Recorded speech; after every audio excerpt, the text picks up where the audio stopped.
Hi, everybody. Welcome to another episode of Band Together Leadership. Today is another special episode of Grandpa's Story Hour. I'm telling the first two stories we read, wow, what a amazing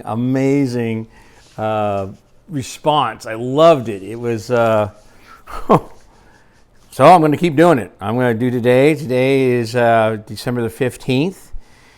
If everything goes well, PJ should be home tomorrow or Saturday the 17th after over 2 years of being in Japan. Wow, I'm so grateful. But the reason I'm doing Grandpa Story Hour is to give parents like my beautiful son and beautiful daughter-in-law an opportunity to have a grandpa read them a story. I know there's drag queen story hour, whatever, fine. But I thought, this is the United States, man. We need choices. And I don't know if libraries are going to ask me to come in and read a story because I'm just a grandpa. I don't have any flamboyant things except I'm a grandpa, which seems to be, I don't know, something odd in the United States right now. It's just weird. No, it's not. No, it's not. No, it's not. We're a majority. Grandpas are real. Hello. And we need to do more. Men, you need to step up. This is just a small way of stepping up. So that's my introduction. This is the third of 4 stories. We did Where the Wild Things Are, and we did, what did we do last week? Oh, Ferdinand the Bull. We did Ferdinand the Bull. Therefore, now we're doing Corduroy. So I hope you like it. Now I'm going to give it a couple minutes for the kiddos, the children, to get to their spots. And you can go get them, and then I will start. I'll give you about 10 seconds. Hi, boys and girls. Welcome to another episode of Grandpa's Story Hour. I hope you boys and girls have been super, super loving and nice to mommy or daddy or grandma, grandpa, auntie, uncle, tio, tia, whomever feeds you and puts you to bed at night. I hope you're being nice to them because they love you. That's why they're having you watch this. Okay, let's get to the story, shall we? We're going to be doing Corduroy. Love Corduroy. Corduroy is a story and pictures by Don Freeman. So shall we begin? I got to get my grandpa glasses on. Here we go. Corduroy is a bear who once lived in the toy department of a big store. Day after day, he waited with all the other animals and dolls for somebody to come along and take him home. There's Corduroy, the little bear. Okay. Here we go. Move around.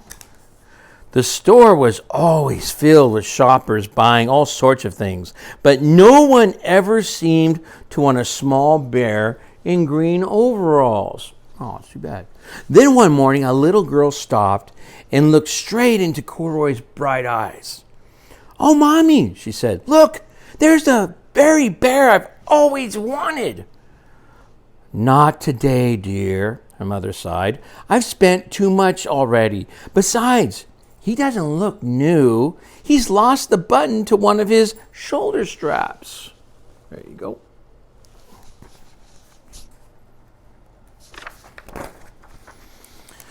Corduroy watched them sadly as they walked away. "I didn't know I'd lost a button," he said to himself. "Tonight, I'll go and see if I can find it." So now he's going to go out and see if he can find one. See what he finds.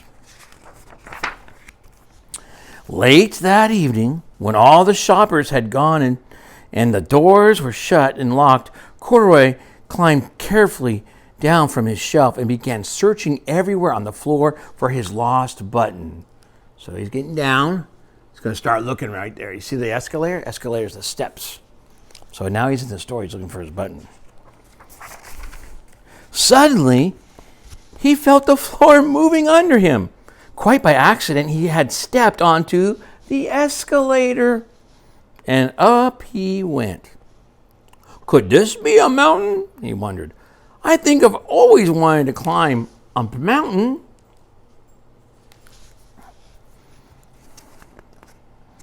You're doing a good job listening. Thank you. He stepped off the escalator as it reached the next floor, and there before his eyes was a most amazing sight. tables and chairs and lamps and sofas and rows of beds. This must be a palace, Corduroy gasped. I guess I've always wanted to live in a palace.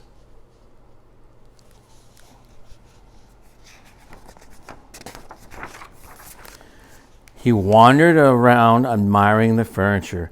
This must be a bed, he said. I've always wanted to sleep in a bed. And up he crawled into a large, thick mattress. All at once, he saw something small and round. Why, here's my button, he cried, and he tried to pick it up. But, like all the other buttons on the mattress, it was tied down. Do you know why it was tied down? I bet your mom or your dad knows why it's tied down.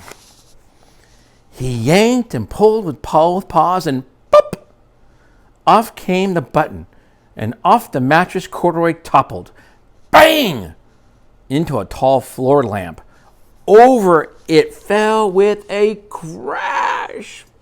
Poor Corduroy. He's looking pretty scared. Corduroy didn't know it, but there was someone else awake in the store. The night watchman was going his rounds on the floor above.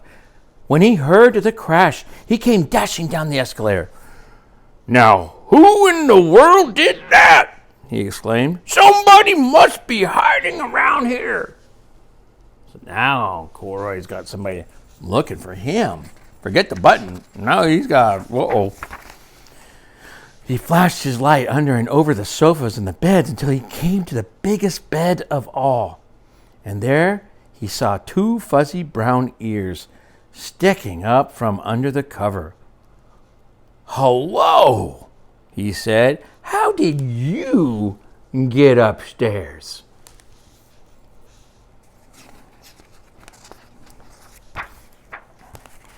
The watchman tucked Corduroy under his arm and carried him down the escalator and set him on the shelf in the toy department with the other animals and dolls.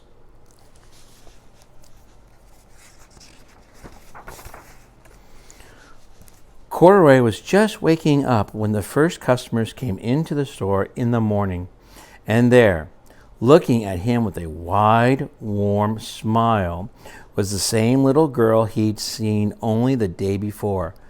I'm Lisa, she said, and you're going to be my very own bear. Last night I counted what I've saved in my piggy bank, and my mother said I could bring you home.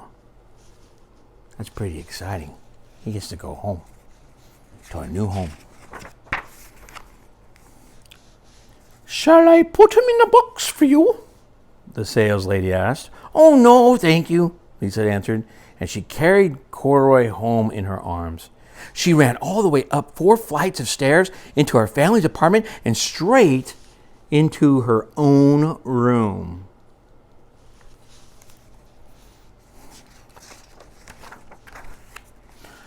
Corduroy blinked. There was a chair and a chest of drawers, and alongside a girl-sized bed stood a little bed, just the right size for him. The room was small, nothing like the enormous palace in the department store. This must be home, he said. I know, I've always wanted a home. Lisa sat down with Corduroy on her lap and began to sew a button on his overalls. I like you the way you are, she said, but you'll be more comfortable with your shoulder strap fastened. Fastened means put together. Let's see, getting to the end. Here we go. And here we go, last page. You must be a friend, said Corduroy. I've always wanted a friend. Me too, said Lisa, and gave him a big hug. The end. Thank you for listening so good. You did a good job listening, boys and girls. I'm really happy. Hey, to my grandsons, Jason and Wyatt, a special message to you from Grandpa. I love you, boys. Be nice to Mommy and Daddy. All right, everybody. Until next week. Next week, Polar Express. Okay, God bless you. Love you. Bye.